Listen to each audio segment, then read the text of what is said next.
আগস্টের যে ছাত্র আন্দোলন, জনতা ছাত্র আন্দোলনের মাধ্যমে তৈরি হয়েছে, শুধু তাদেরকে আমি এই ব্যাপারে আমি সাধুবাদ জানাই এবং আমাদের পক্ষ থেকে অভিনন্দন জানাই।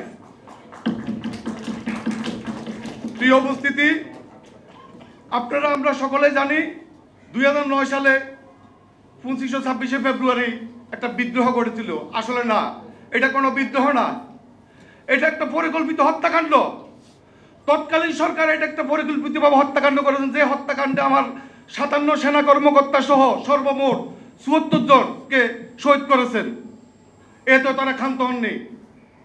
এরপরেও তারা পরের দিন 26 তারিখ পুরো বাংলাদেশে কিভাবে একটা নেট চলেছে বা সংবাদ প্রচার করছে আমরা জানি না, একটা সব দিকে ফোন আসতেছে যে সেনাবাহিনী আপনাদেরকে অ্যাটাক করতে আসতেছে, সেনাবাহিনী আপনাদেরকে অ্যাটাক করতে আসতেছে। যেমন টিভিতে প্রচার হয়েছে জয়লস্কর সেনাবাহিনী অ্যাটাক করছে, কিন্তু আসলে তো আমাদের অফিসাররা উপস্থিত ছিলেন না। আমাদের অফিসাররা 9:30 থেকে সারাদিনের ভিতরে তখন তৎকালীন কর্মকর্তারা সবাই চলে গেছেন।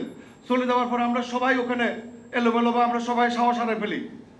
তখন বিভিন্ন জায়গায় বিভিন্ন রকমের বিশৃঙ্খলা হতে পারে, কিন্তু এই বিশৃঙ্খলার জন্য দায় আমি মনে করবো তৎকালীন সরকার, তার ওনার পরিকল্পনার মাধ্যমে এই ঘটনাটা ঘটেছে। এতেও তারা কিন্তু শান্ত হন নাই।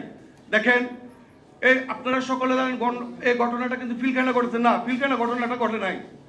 পিলখানার বাইরে, পিলখানার ভিতরে 5টা ইউনিট বা সেক্টর এবং পিলখানার বাইরে 48টি সর্বমোট 54টি স্থাপনায় এই আন্দোলনটা বিস্তার করে দিয়েছেন। এর পরক্ষণে এই পিলখানার ভিতরে এবং বাইরে 48টি স্থাপনা মোট 18,519 জনকে জেল জুলুমের অত্যাচার সহ চাকরিচ্যুত করা হয়। যেমন আমি সুন্দরবন, সাতক্ষীরার সুন্দরবনের মাঝখানে আমার মতন লোকেরও 7 বছর সাজা হয়েছে। একটাই কারণ, আমি সাক্ষী দিতে আমি রাজি হই নাই। আমাকে 3 জন ব্যক্তির বিরুদ্ধে সাক্ষী দিতে বলছে, আমি সাক্ষী দিতে রাজি হই নাই।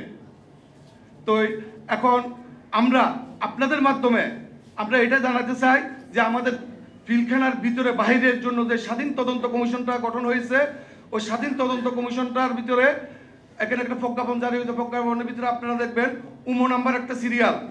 উমো নাম্বার সিরিয়ালটা কি? উমো নাম্বার সিরিয়ালটাতে রাখছে যে পূর্বের যে বিচার হয়েছে, ফাঁসির আমলের বিচারটা হয়েছে, এটা অক্ষুণ্ণ রেখে, মানে এটার ভিতরে কোনো হাত দেওয়া যাবে না। তাই আপনাদের মাধ্যমে আমি দাবি জানাচ্ছি উমো নাম্বার সিরিয়ালটা বাদ দিয়ে যেন বিচার কাজ পরিচালনা করা হয়। এবং এটা আমার উপস্থিত অনেক আমার সেনা কর্মকর্তা অফিসাররা আছেন, আমি স্যারদের মাধ্যমে আপনাদের সাংবাদিক বিন্দু সহ সারা দেশবাসীর কাছে আমি দাবি জানাবো আমাদের এই ব্যাপারটা যেন বিবেচনায় নিয়ে যেন কাজ পরিচালনা করা হয়।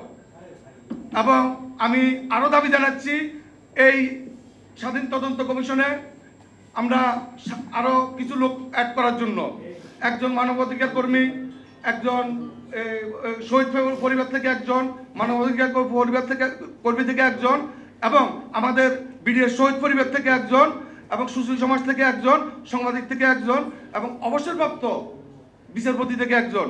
এই দাবি জানিয়ে আমি আজকের মধ্যে এখানে শেষ করছি। আসসালামু আলাইকুম ওয়া রাহমাতুল্লাহ।